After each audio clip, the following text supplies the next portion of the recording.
All right, here we are. We are back. The crew call with the scooters with Sid the Kid, Sydni Goldman, Courtney loves. And so thank you so much for being with us today. Thank you so much for asking me. It's an honor, and I'm so glad to be with you both. Aw, we love you. I love you too. Well, first of all, and I do want to talk because your hair looks amazing, and you just said your mom did it. Yes. So my mom, first time, she's so cute. She looked up on YouTube how to do my hair. So I'm like so grateful. And it's like before everything happened with the pandemic, it's perfect timing. So I have a hairdresser to help hook me up. So thanks, Mom. That's awesome. Yeah. It's amazing. She needs to. She'll be at Jenny's house after the. Yeah.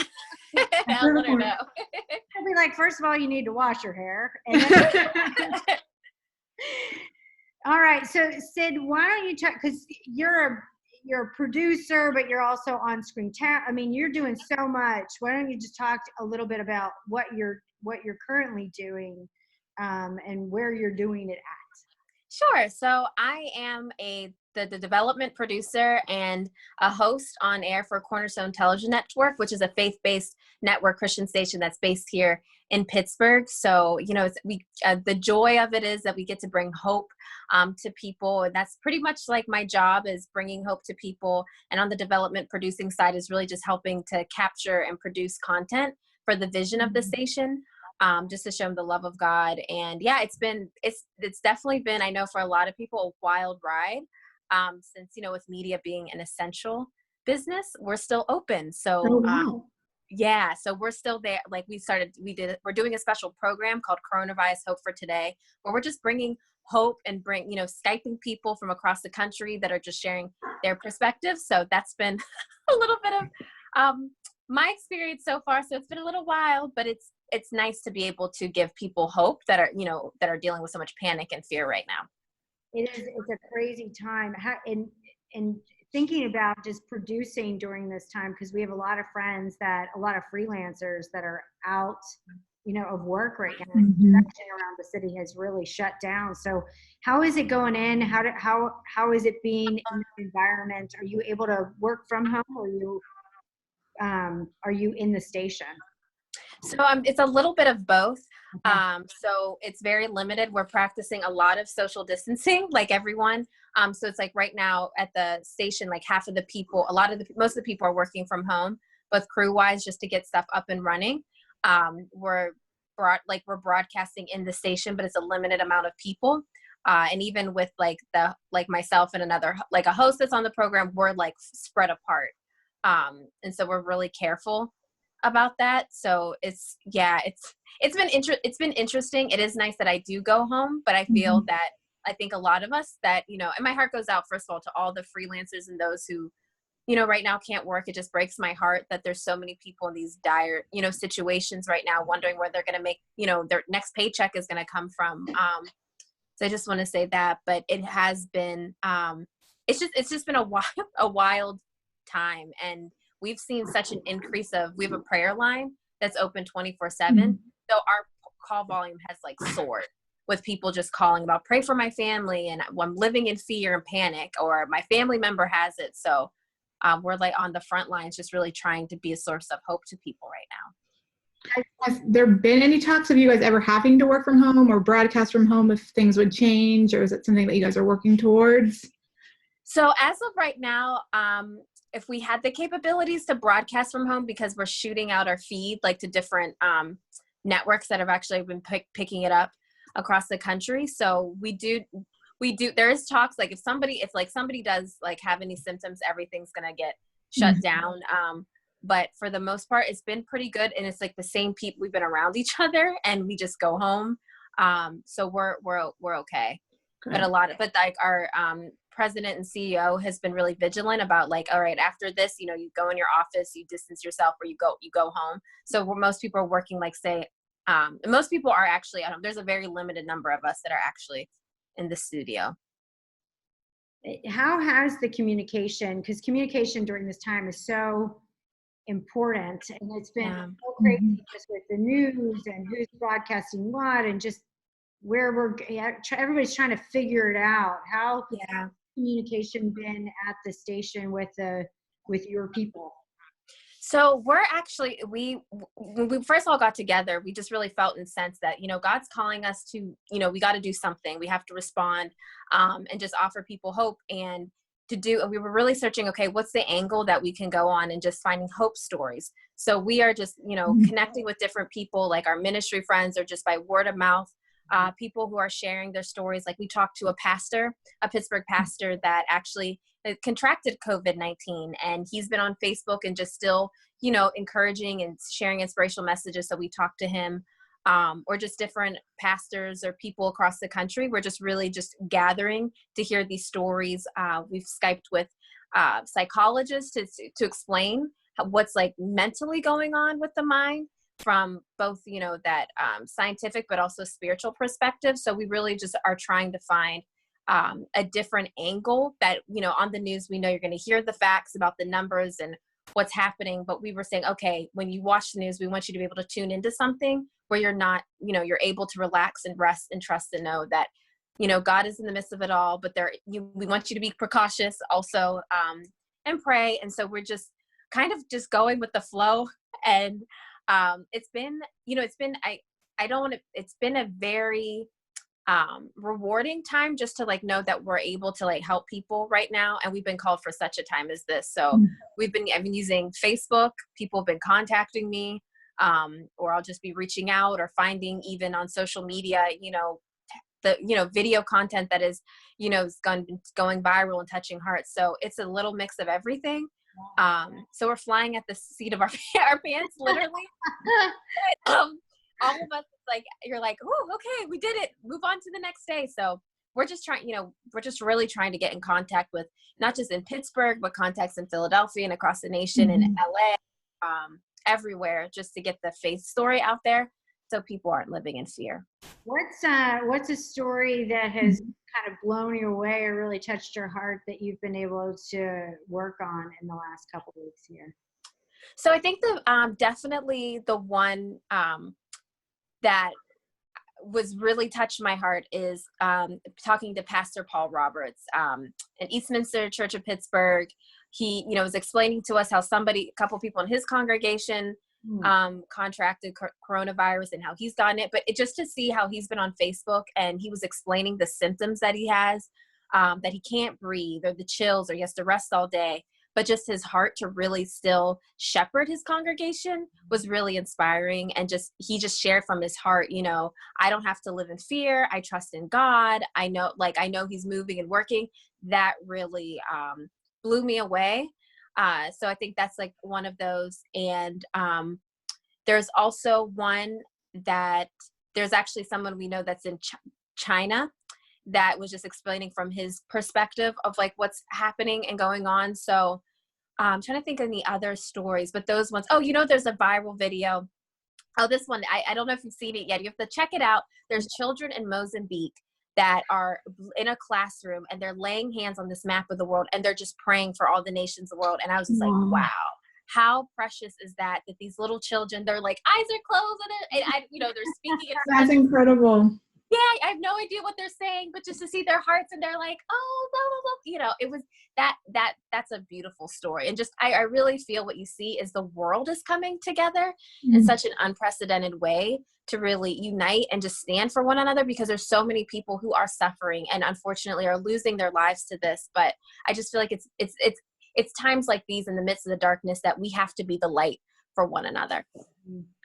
And being a producer, I think we talk about this sometimes with the fatigue of the coronavirus, sometimes, being the topic of all conversations. Do you find it challenging to try to balance between the two, or do you think it is time to really just focus on this? Girl, because I hit a point where I think, in media, we are so ingrained with storytelling in people's lives that you just become so engrossed with it that it's hard to turn it off. I think it's something when you're passionate about it, or you're talking to somebody that's suffering or going through something, or in the midst of a crisis like this, it's really hard to turn it off. And so actually a couple days ago, I felt like I was working, I don't even know how many hours. I lost track. It's been way over my 40-hour work week.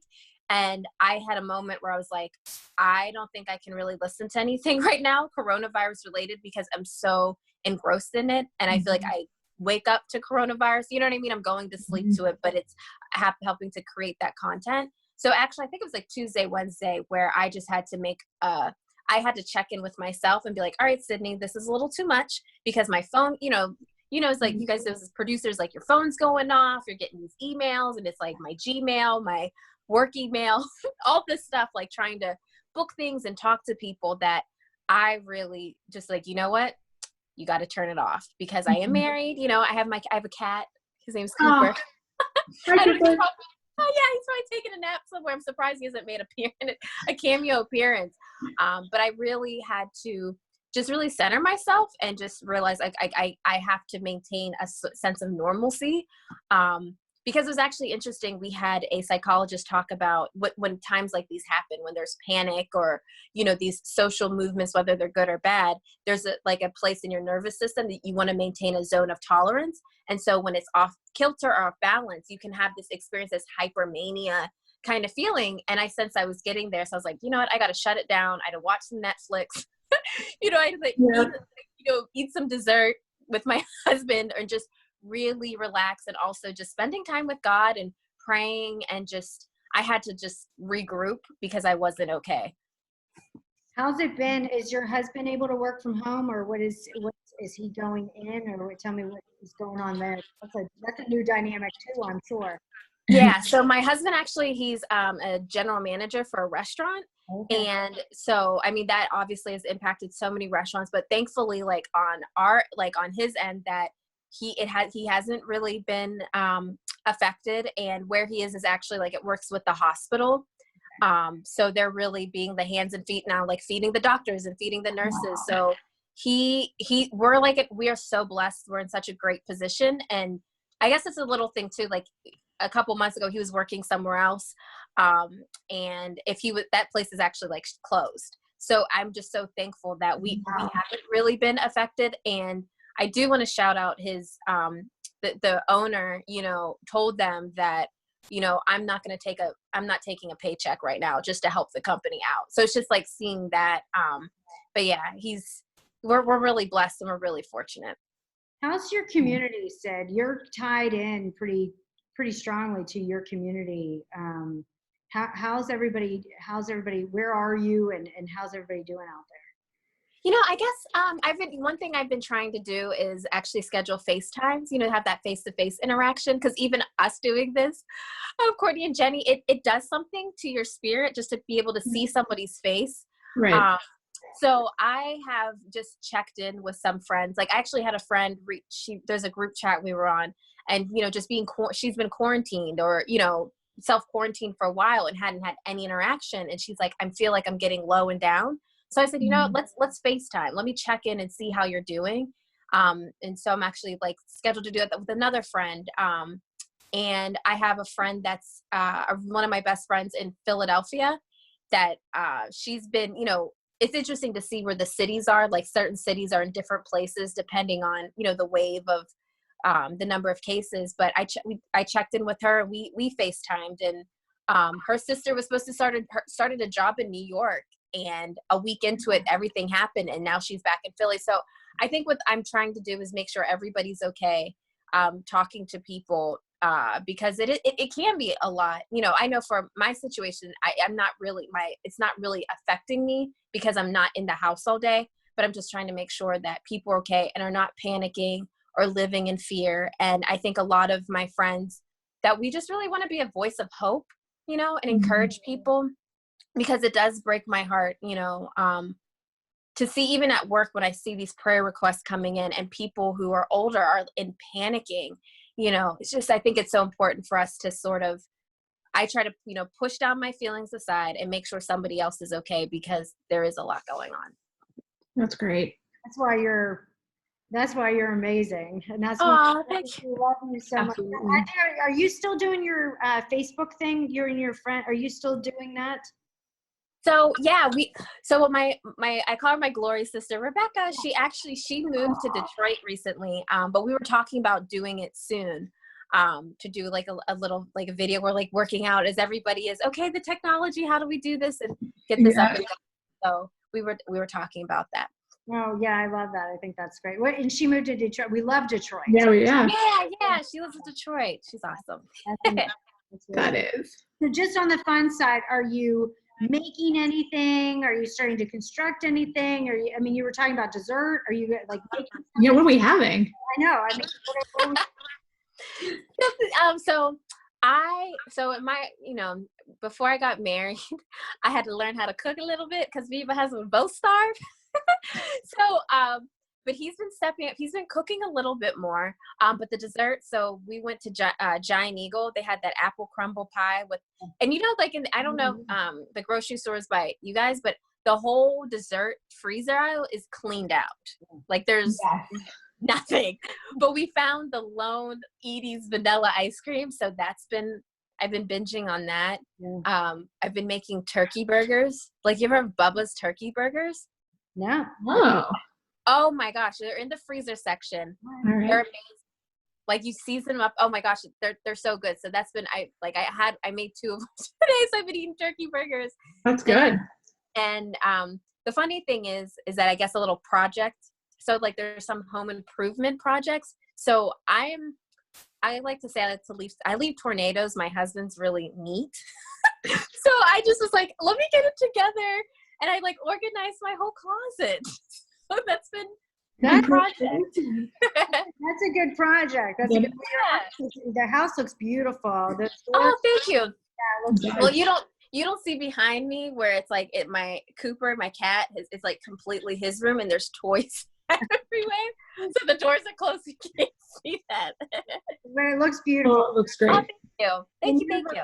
And you look amazing. And we just thank you so much. Thank you so much for your heart and for what you're doing and still being out there, making sure that people have content to, get inspired and be a part of something a little bigger than what's going on. And I love you, Jenny and Courtney, so much. So this is so much fun to like see you both, and you have a special place in my heart. We love you. You are an honorary shooter forever. So yes. Yeah. Well, thank you so much for being with us today, and just blessings to you, and be safe, and whenever you want to cook for us, and also tell you. Oh my gosh, yes. Get you hooked up. All right, Sid. Thank you so much. Thank you so much. Thank you, guys. Bye. Okay. Bye.